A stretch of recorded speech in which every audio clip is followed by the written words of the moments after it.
Dear Grandpa, you were my safe space. Not just for me, but for everyone in the family. You were our safe space. Your kindness wasn't just something you did. It was who you were to the bone. Oh, let it go, let it go, you would say to me all the time when I was riled up about something or other, and I was often riled up. If not that, you would say, do you remember that Latin saying? I'm not sure if I've told you this before.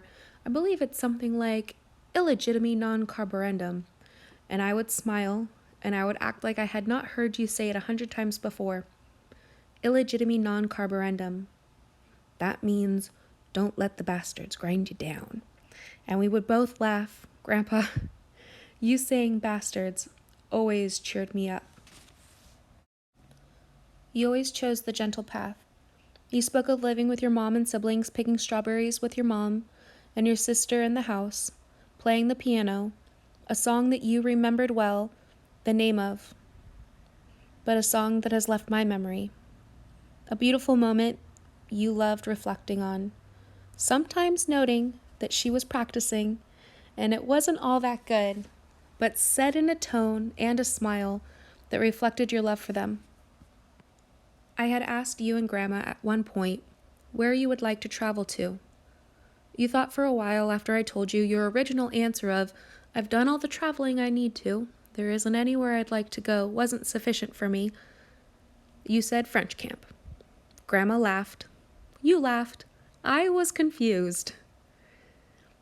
Not satisfied with your answer, I asked, where was your favorite place to go? You said Italy. Everyone should go to Italy at least once in their lives. And I took that deeply to heart. You were so right. I never would have gone if not for what you said.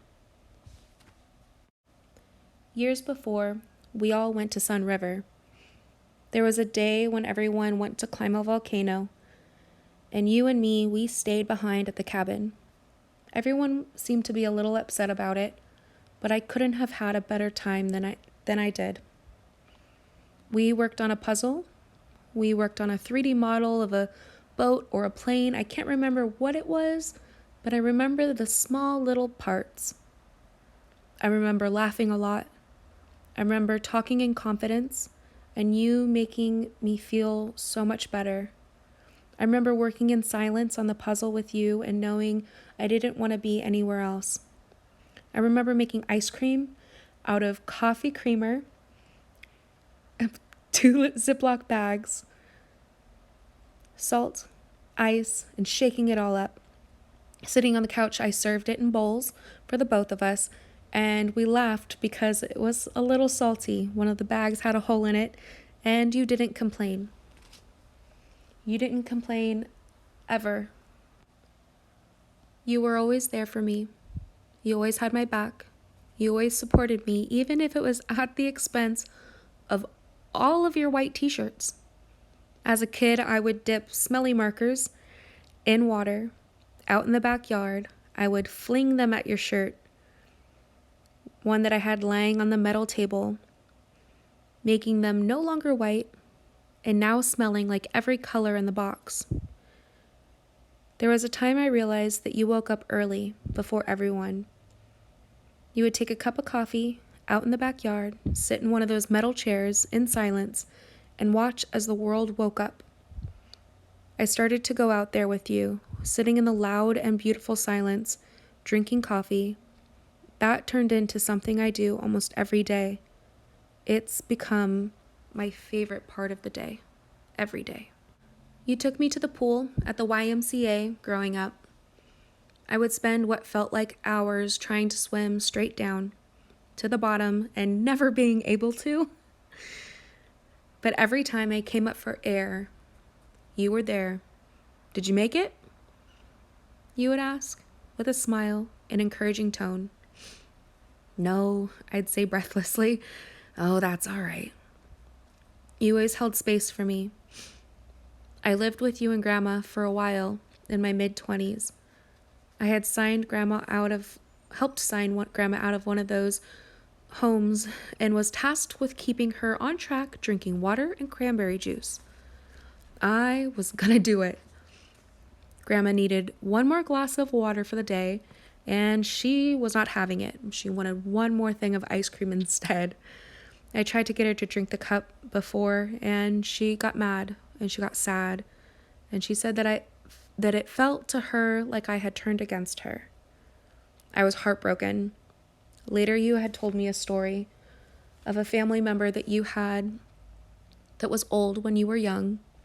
She asked you for a slice of pie, and everyone wouldn't let her have it. You told me that she had died that night, and the guilt on your face as you reflected on the memory. You said something along the lines of, "Let them have the slice of pie." From then on, I never kept Grandma from ice cream, and I stopped trying to make her drink water. I understood. When we were all hanging out, you would always ask for one more glass of wine, beer, soda, that it would be your last for the night. And then it would be about 3 more before you actually were done. It always made me laugh. Life is too short not to have the slice of pie and just one more glass. Grandma planted roses, and you planted daffodils. I sent the two of you an arrangement of daffodils. You had told me that you were still watering the flowers. This was odd since I sent you cut flowers. That should have lasted at most 2 weeks. After a month I came to see you. You immediately took me to the kitchen, where a single daffodil was in a crystal bud vase on your pink tile counter. I was perplexed. I got closer, touched the flower, and I laughed so hard as I told you it was a silk flower. You laughed as well, saying you and Grandma had changed the water for it more than several times. You and Grandma showed me what true love was. The love that you had for each other, the compassion, will always be something to aspire to. I hope to have a love as pure and true.